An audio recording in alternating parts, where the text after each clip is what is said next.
For today's page, I'm actually going to use up some scraps of paper from different scrapbooking kits and designer series paper packs.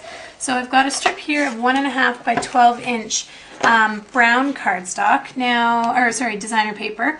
I'm just going to attach that here, and my real red textured paper is 11.5 by 11.5. So my designer paper is just hanging over the edge, which is totally fine. And then I'm going to take my strips from the I Wish Simply Scrapping Kit that are 3/4 of an inch by 12 inches, and I'm just going to adhere those now to my page.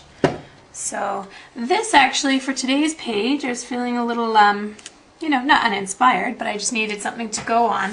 So I actually am scraplifting an idea from a scrapbooking magazine. So I started with their idea, and then I'm kind of adding my own twist to it for the layout. So I've got one more strip here, and I'm just going to lay that on. And now what I want is, I need a little bit more appeal here with the designer paper that I've attached. So I'm actually going to use my all in a row stamp set, which is retired, but you know what, I love it, so I'm using it. And I'm going to use this row here, which looks like fake stitching, and my chocolate chip ink pad, and I'm just going to stamp it along each of the edges to make it look like this was sewn on my scrapbooking page, and I'll be right back. Okay, so I'm done my stamping and my layers are all attached. You can see here I'm just going to use a pair of paper snips or scissors, whatever you've got, to just cut my ends off that are coming off the page. And you can see here that I added a little bit of the stitching along the bottom where one of my photos is going to go. But basically, that stitching just added a nice little effect to my page. Oh, sorry, you can feel there's the adhesive on here. There we go.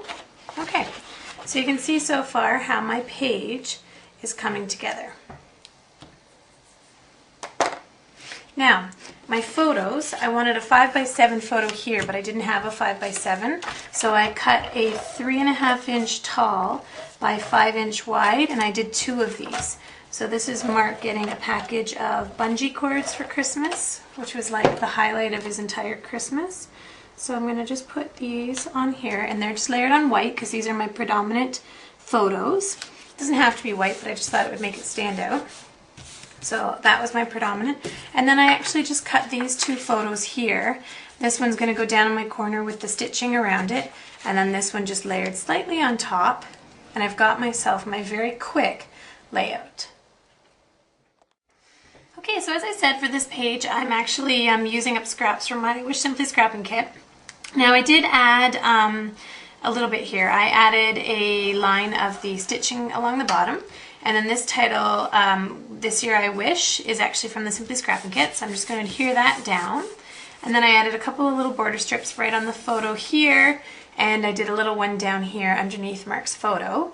And then I'm just going to use, so from this kit are some lots of stars, so I'm just going to, it's funny how different a page looks upside down, just embellish with a few little stars, try and tie a little bit of the green in, because it really wasn't originally intended to have much green on it.